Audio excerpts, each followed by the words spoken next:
Welcome to Mr. Hutchings History, where the past comes alive. Let's dive into today's story. Welcome to the deep dive. Today, we're going to dive deep into... The end of the Vietnam War. Okay. It's a fascinating period, full of intrigue and tough decisions with lasting consequences. Absolutely. So whether you prepping for a big history exam or... Just love a good historical puzzle. Yeah. We've got you covered. Yeah. Now, one phrase that I kept seeing over and over again in my research was... Peace with honor. Right.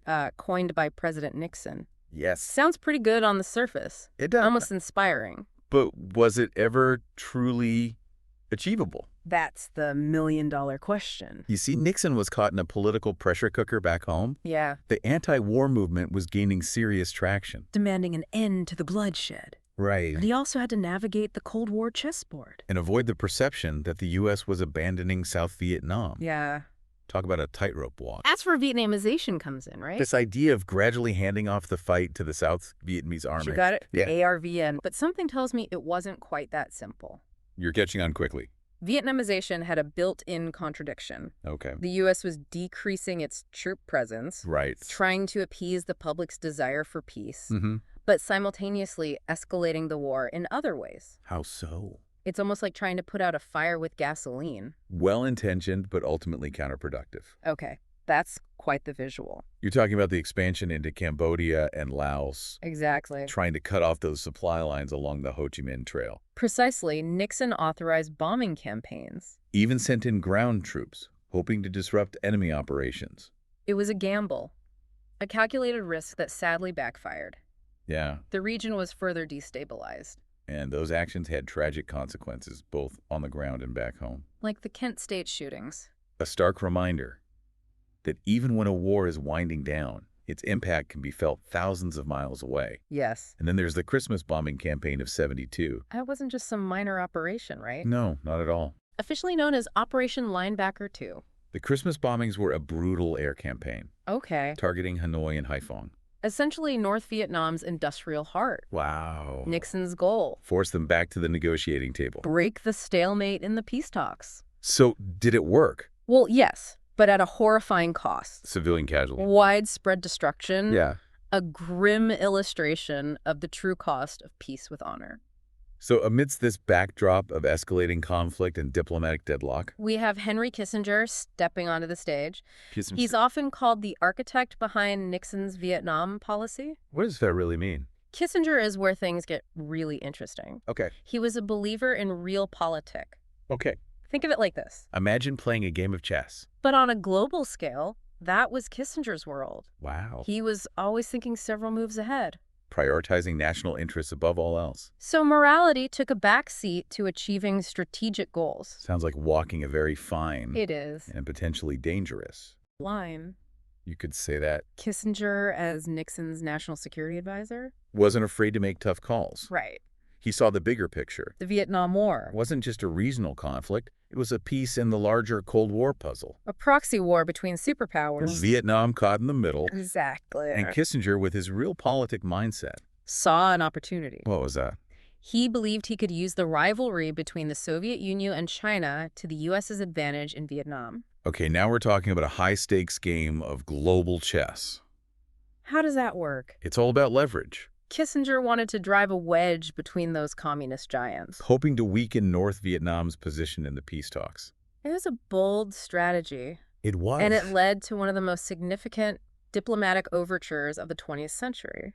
Nixon's visit to China in 1972. Now that's what I call a plot twist. Two Cold War rivals. Suddenly talking, Right. bridging a divide that seemed insurmountable. It did. What was the immediate impact of this on the Vietnam situation? Think of it like this. Okay. Nixon going to China sent shockwaves through the communist world It was a powerful signal to both the Soviet Union and North Vietnam. that the U.S. was playing the long game, Right. willing to forge new alliances to achieve its goals. Wow. It added a whole new layer of complexity to the negotiations. Okay, so we have this high-stakes diplomacy playing out on the world stage.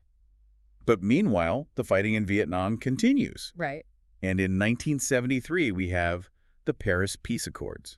You'd think with a name like that, it would actually bring peace. The Paris Peace Accords. They represent both a triumph of diplomacy And a tragic illustration of its limitations. Okay. On paper, the Accords allowed the U.S. to finally extricate itself from the conflict. Right. American troops came home. Prisoners of war were exchanged, Yeah. a moment many had longed for. There's always a but in history. Especially when it comes to war and peace. Right. What was the catch this time? The catch And it's a significant one. is that the Accords focused more on the U.S. exit strategy, although then on establishing a lasting peace within Vietnam. Right. They didn't resolve the deep political and ideological rifts. That had fueled the conflict for years, in a way. Did they pause a deep breath before a potential storm?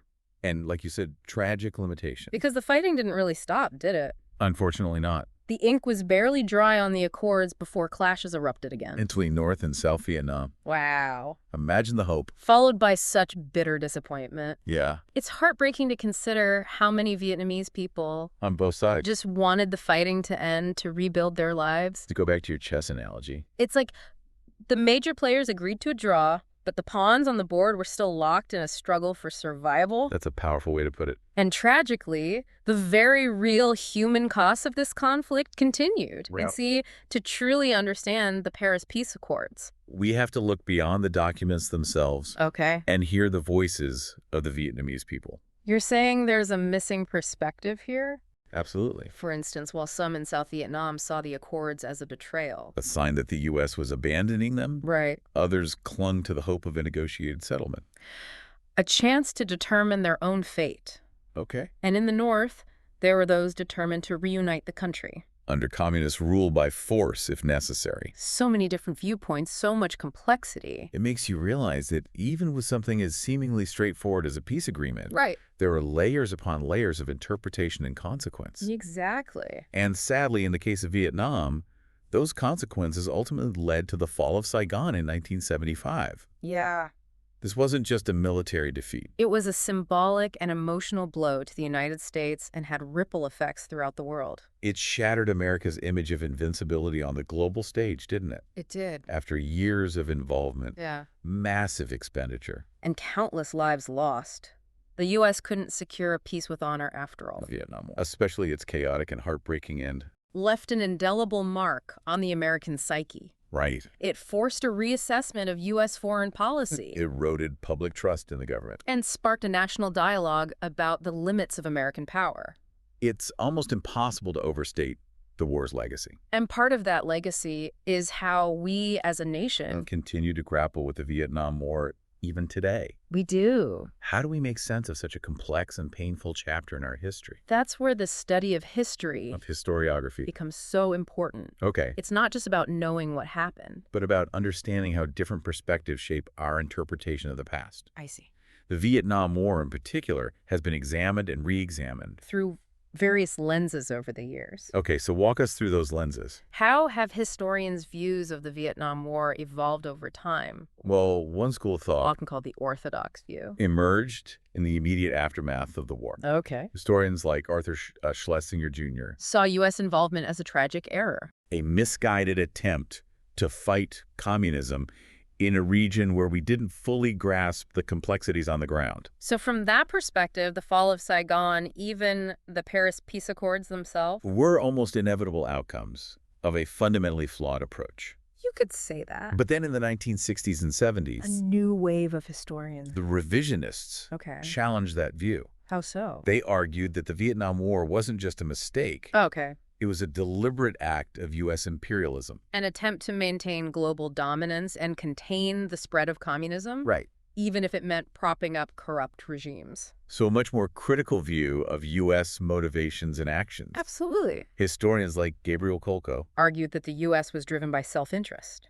even if it cloaked those interests in the language of freedom and democracy. It makes you realize how much historical interpretation is influenced by the context in which it's written. What was once seen as a tragic error, It becomes through a different lens. a calculated power play. It's fascinating how perspectives shift over time, isn't it? Yeah. As we moved into the late 20th century, a new group of historians emerged. Okay. The post-revisionists. They urged a more nuanced approach. Recognizing that the Vietnam War wasn't a black and white issue of good versus evil Oh. or a simple case of right versus wrong. So more shades of gray than the previous views? Yes. Less about pointing fingers and more about trying to understand the full picture. Precisely. Post-revisionists like John Lewis Gaddis, A leading Cold War scholar, okay, argued that while the U.S. certainly made miscalculations in Vietnam, right, we also have to remember the broader context of the Cold War. right. It was a time of immense global tension, Yes. where the fear of communist expansion loomed large. So they're not excusing the U.S.'s actions, but adding a layer of understanding to the decision-making process. Yes. Like how much was fear of a domino effect? Driving U.S. policy in Southeast Asia. That's a key insight. Post-revisionists emphasize the importance of understanding Vietnamese perspectives as well. The U.S. often viewed the conflict through a Cold War lens. Right. But for many Vietnamese, It was about national liberation, about self-determination after decades, even centuries of colonial rule. it's a reminder that conflicts rarely have a single root cause, right? Right. There are often layers of historical grievances, political ambitions. And ideological clashes all tangled up together. Absolutely. And I think that's one of the most important takeaways from our deep dive today. Okay. The end of the Vietnam War wasn't just about signing peace agreements or withdrawing troops. It was about the clash between competing visions for the future of Vietnam, a struggle for independence. And the tragic human cost of a war that touched countless lives. It's easy to get caught up in the grand strategy, the global chessboard, as we were discussing earlier. Right. But ultimately, it's the human stories. The individual experiences of those who lived through this tumultuous period Yes. that remind us of the true cost of conflict. Couldn't agree more. As we continue to study the Vietnam War, As new archives open up and as we listen to more voices from all sides. our understanding of this complex period will deepen. So as we wrap up, what are some key takeaways for our listeners?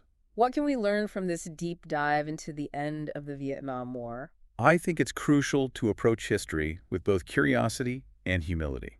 There are always multiple perspectives, multiple sides to every story. All right. And as we've seen, even seemingly straightforward events like peace agreements, And have unforeseen and tragic consequences. it's a good reminder that history isn't about memorizing dates and names. It's about grappling with difficult questions, challenging our own assumptions, Yes. and recognizing that the past is never truly past. It shapes who we are today and influences the choices we make for the future. Well said. If our listeners take away one thing from this deep dive, I hope it's the importance of seeking out diverse viewpoints, engaging in respectful dialogue. and never losing sight of the human impact of historical events. And on that note, we'll leave you with some questions to ponder.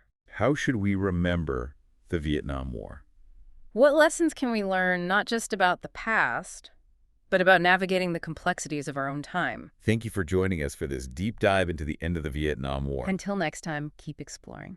Thanks for listening to Mr. Hutchings History. Keep exploring, and we'll see you next time.